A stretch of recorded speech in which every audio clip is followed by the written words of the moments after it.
새로운 곳으로 떠나는 여행은 언제나 즐거운 일인데요.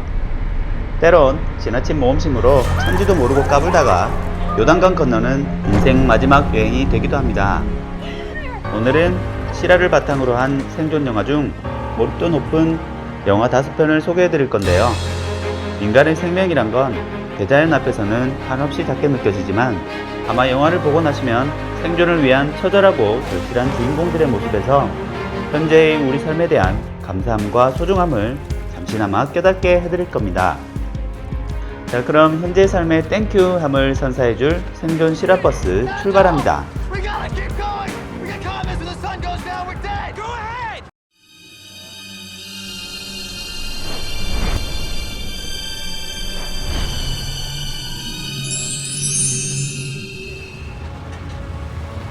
오이는 해리포터 오빠 다니엘 레드클리프가 주연으로 나오는 2018년도 작품 정글입니다.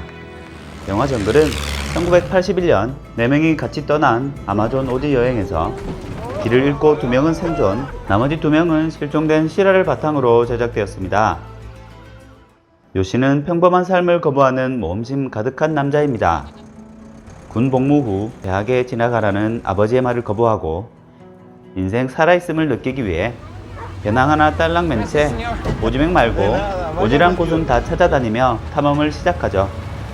그러던 어느 날 요시는 볼리비아 말고 볼리비아 여행을 하던 중 우연히 교사인 마커스와 사진작가 케빈을 만나 아마존 여행을 같이 가기로 결심합니다.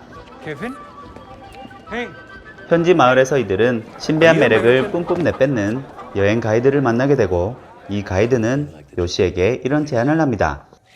우연히 사막 이런 데 가봐야 관광객만 많고 맛집 1시간씩 기다리거든요.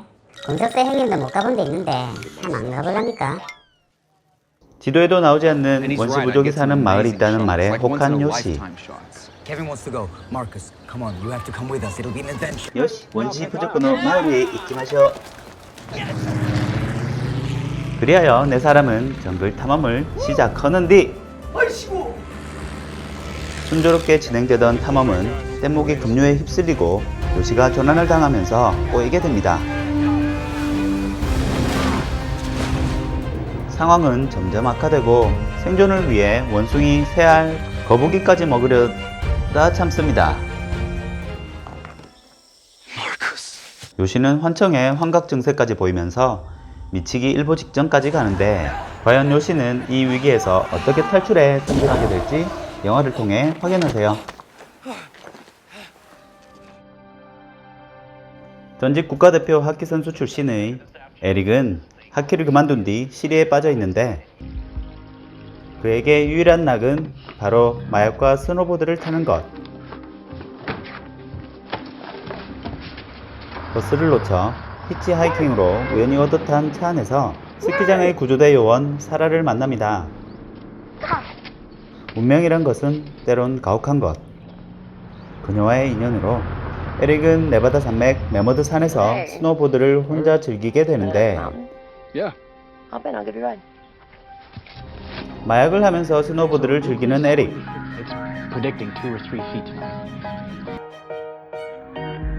그러다 그만 금지구역에 들어가고 맙니다.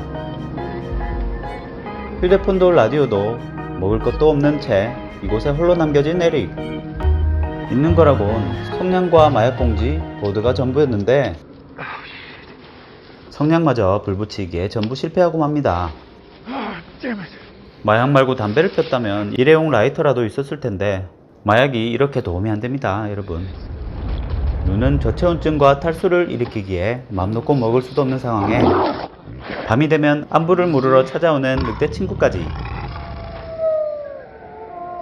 도난 3일째 밤이 찾아오고 멀리 불빛을 발견한 에릭은 다음날 그곳으로 향하지만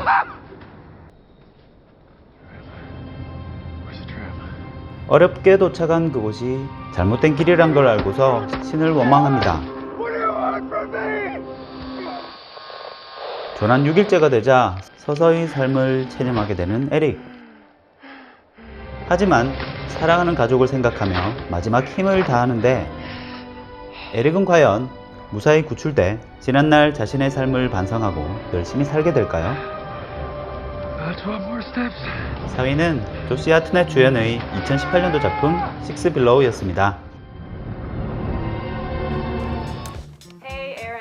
127시간은 2003년 미국 유타주 블루 캐니언에 홀로 등반에 나섰던 아론에 대한 실화 이야기입니다. 아웃도어를 즐기는 아론은 블루 캐니언에서 혼자만의 여행을 하기 위해 식량 로프, 카메라, 칼 등을 챙겨 떠납니다. 여행은 항상 즐겁게 시작하죠. I'm only a psychopath on weekdays. 여행 도중 여성들과 셀카도 함께 찍으며 즐거운 시간을 보냅니다. 그러던 아론은 암벽을 등반하던 중 발을 헛디뎌 계곡 사이에 빠져버리는데 추락할 때 함께 떨어진 돌덩이에 팔이 끼어버려 오도 가도 못하는 상황에 처합니다. 아론은 캠코더, 시계, 로프, 물통 1개 등 자신이 가지고 있는 물품을 돌 위에 올리고 자신의 장례식 때 쓸 영상을 미리 캠코더로 찍어가며 어떻게 여기서 탈출할지 고민하게 됩니다. 아론은 칼로 돌을 열심히 깎아보지만 맥가이버 칼을 못 챙겨온 걸 후회하며 피타고라스 원리에 지렛대 원리까지 이용해 돌을 들어보려 하지만 이마저도 무용지물. 127시간 5박 6일이라는 어찌 보면 짧은 시간이 아침 조례 교장 선생님 말씀처럼 길게만 느껴지고 죽음의 공포가 다가올수록 가족과 친구, 연인을 떠올리며 그리움에 젖어듭니다. 결국 그는 사랑하는 이에게 돌아가기 위해 극단적인 선택을 하게 되는데 3위는 5박 6일 협곡 생존 먹방 127시간이었습니다. 바닷물이 가득 들어찬 선실에서 물에 잠긴 채 깨어난 한 여자. 여주인공 태미는 물에 잠긴 배에서 약혼자 리처드를 찾아 헤매며 절규하는데 결코 아름답고 즐거운 영화가 아님을 우리에게 암시하며 영화는 시작됩니다. 영화는 다시 행복했던 과거로 돌아갑니다.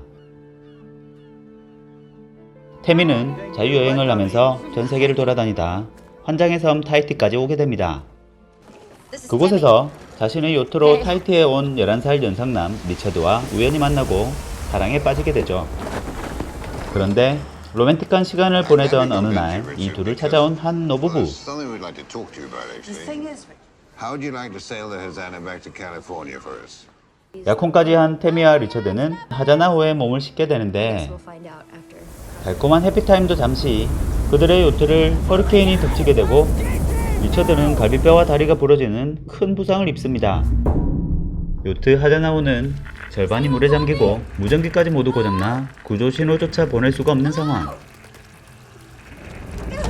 요트 안 음식은 점점 떨어져 가고 결국 채식주의자인 태미는 살아남기 위해 물고기도 먹게 되죠. 그런데 서로를 의지하며 표류한 지도 한 달쯤 지났을 무렵 남친 리처드가 사라져버리는데 엄청난 반전이 숨어있는 생존 실화 영화 어드리프트가 베스트 2위였습니다.